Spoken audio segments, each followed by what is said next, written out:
नमस्कार, स्वागत है आपका फील्ड स्टडी मंत्र यूट्यूब चैनल पे। साथियों, यूपी लेखपाल भर्ती परीक्षा 2022 जिसका पेपर 31 जुलाई को हुआ है और अब जनवरी शुरू हो चुकी है 2023 की। 6 महीने एकदम से लगभग बीत चुके हैं। अब देखो 6 महीने बीत चुके हैं, 5 महीने ओवर हो चुके हैं, 6वां महीना चल चुका है। तो अब साथियों, अब इसमें क्या होने वाला है, अब सबसे ज़्यादा इंतज़ार तो लोगों को इसी चीज़ का है कि रिजल्ट इसका कब आएगा, इसके बारे में चर्चा करेंगे। दूसरी, अब बात कर लेते हैं 4 जनवरी की सुनवाई की। अब 4 जनवरी की जो सुनवाई थी कोर्ट में उज्ज्वला वाले प्रश्न पर, उस प्रश्न पर क्या हुआ इस बारे में बात करते हैं। देखो साथियों, बहुत सारे केस जब पेंडिंग होते हैं, मतलब बहुत सारे केस लिस्टेड होते हैं, बहुत सारे, मतलब एक नहीं दो नहीं, बहुत सारे केस लिस्टेड होते हैं, तो कोई जो अनइम्पोर्टेंट मामला होता है उसको अगली डेट के लिए लेफ्ट ओवर कर दिया जाता है। और यही बार बार देखने को हमको मिल रहा है ये लेखपाल वाली भर्ती के उसमें। तो ये जो वाला उज्ज्वला वाला जो प्रश्न की सुनवाई होनी थी आपको 4 जनवरी को, अब वो लेफ्ट ओवर होकर सुनवाई हो गई है 9 जनवरी को। उसके बारे में चर्चा करेंगे। दूसरा, अब देखो उज्ज्वला वाले प्रश्न पर मैं बार बार बोल रहा हूँ कि उज्ज्वला वाले प्रश्न पर आपको नंबर कॉमन मिलना ही मिलना है। ये क्वेश्चन कटेगा ही कटेगा, इसमें कोई वो नहीं है। अब देखो, अब जो 9 जनवरी को सुनवाई होनी है, उस सुनवाई में क्या है, उस सुनवाई में 7 प्रश्न जो हैं, 7 प्रश्नों पर सुनवाई होनी है, जिसमें ये उज्ज्वला वाला प्रश्न भी इंक्लूड है। ठीक है, तो 7 प्रश्नों पर जो सुनवाई होनी है उसमें उज्ज्वला वाला जो प्रश्न है वो भी इंक्लूड है, तो उसकी भी सुनवाई इसी में होगी। और ये तुम्हारी जो उज्ज्वला वाले प्रश्न की अलग से सुनवाई होगी। और दूसरा, ये जो केस है, मतलब 7 प्रश्नों का जो केस है वो टॉप 10 में लिस्टेड है, टॉप 5 टॉप 10 में लिस्टेड है, इसलिए इसकी सुनवाई 9 जनवरी को हर हाल में होनी है। ठीक है, पहली बात। अब देखो 9 जनवरी पे बहुत ज़्यादा डिपेंड है सारा का सारा चीज़ें। मालूम है आपको, जो ये 7 प्रश्न है उसके लिए आयोग के द्वारा क्या किया गया है, आयोग के द्वारा काउंटर एफिडेविट लगाना होता है, वो आयोग ने लगा चुका है आयोग। दूसरा, जो याची होता है, जो भी याचिका करता होता है व्यक्ति, उसके दिया रिजॉइंडर सबमिट करना होता है, रिजॉइंडर एफिडेविट, तो उसने भी वो लगा दिया है। तो लगभग ये मान के चलो अब कागजी जो कार्रवाई है वो पूरी हो चुकी है।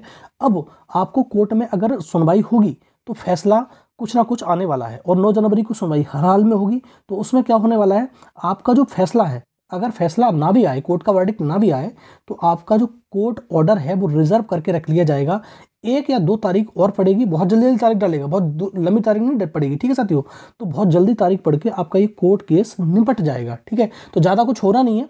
तो इसमें आपको ये थोड़ा सा वो लगाना है कि अगर ये कोर्ट केस जनवरी में ख़त्म हो जाता है, मान लो कि 9 जनवरी का है, एक मतलब कोर्ट रिजर्व हो जाए ऑर्डर और एक डेट और पड़ जाए, 20 तक खत्म हो जाए, तो आपका काम शुरू हो जाएगा उसी के तुरंत बाद, क्योंकि आयोग जब तक कुछ नहीं करेगा जब तक ये निपट नहीं जाएगा। रीजन क्या है, अगर इसने कोर्ट ने ज़्यादा प्रश्न बदल दिए तो फिर बच्चों का नुकसान हो जाएगा।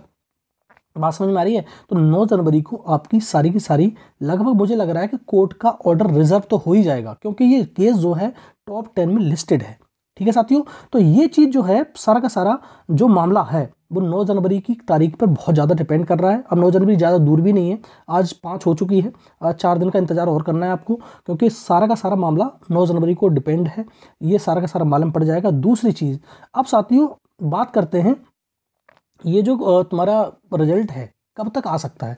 रिजल्ट साथियों मैंने पहले ही बताया था कि अगर ये पूरा मामला जनवरी में खत्म हो गया, मान लो 20 जनवरी तक खत्म हो गया, लास्ट डेट पढ़ के रिजर्व करके कोर्ट दे दिया उसने, तो 20 जनवरी तक खत्म हो गया, तो उसके बाद ही आयोग उस पर कुछ कार्रवाई करना शुरू करेगा। जैसे मान लो 2 प्रश्न बदल गए, सपोज दैट 2 प्रश्न उसने आयोग ने बदल दिए, मतलब कोर्ट ने बदल दिए, तो आयोग को 2 प्रश्नों पे चेंज करना पड़ेगा। इसलिए कुछ ना कुछ आयोग को दोबारा से रीचेक वगैरह कॉपी वगैरह करनी पड़ेगी, तो उसके लिए उसको समय लगेगा। तो समय लगेगा तो आपको मान के चलो फरवरी में या जनवरी, बहुत जल्दी कर देगा, कोई बड़ी बात नहीं होती। देखो साथियों, जैसे पेट का एग्जाम हो रहा है, आपको मालूम है पेट के एग्जाम में कितने लोग बैठते हैं। मान लो इस बार 25 लाख लोगों ने परीक्षा दी है। एक जो अपनी इसकी यूपी की कैपेसिटी है, एक दिन में 1 लाख कॉपी चेक कर सकता है, और टोटल कॉपी जो लेखपाल की हैं 2,12,000 हैं, तो 3-4 दिन में चेक कर सकता है रीचेक। वो तो ये बहाना होता है कि हम रिजल्ट बना रहे हैं, ये तो बहुत गड़बड़ वाली चीज़ है। ठीक है साथियों, तो ये तो सब कुछ हो सकता है बहुत जल्द आपको निपट सकता है। लेकिन आपको मान के चलिए अगर ये 20 जनवरी तक या 25 जनवरी तक ये हो गया, तो आपको रिजल्ट देखना बहुत जल्दी मिल जाएगा, और आपकी प्रक्रिया जो होगी रिजल्ट की, मतलब डीबी की, वो फरवरी में 100% शुरू हो जाएगी। ठीक है साथियों, तो ये 9 जनवरी की डेट को आपको इंतजार करना है। 9 जनवरी से सब कुछ क्लियर हो जाएगा, और मैं बता रहा हूँ आपको, क्योंकि 9 जनवरी को पूरा का पूरा या तो वर्डिक्ट आ ही जाएगा या फिर उसका ऑर्डर रिजर्व हो जाएगा। ठीक है साथियों, तो ये रही प्रक्रिया। 4 जनवरी को आपका केस लेफ्ट ओवर होकर कहाँ पहुँच गया है, 9 जनवरी को दोनों केसों की सुनवाई टॉप 10 में कर दी गई है और आपको ये जो सुनवाई देखने को मिलेगी 9 जनवरी को देखने को मिलेगी।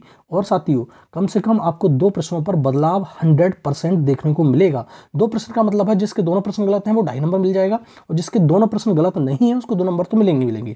ठीक है साथियों, तो ये चीज़ है हो गई, पूरी कोर्ट केस के बारे में बता दिया। 9 जनवरी को आपको इंतजार करना पड़ेगा, थोड़ा सा इंतजार कर लो, उस दिन कुछ ना कुछ आपको 100% देखने को मिलेगा। टॉप 10 में क्विज लिस्टेड है। ठीक है साथियों, अगर चैनल पे नए आए हो साथियों तो चैनल को सब्सक्राइब करके रखो और साथियों तक इस वीडियो को शेयर अवश्य कर दो। ठीक है साथियों, धन्यवाद।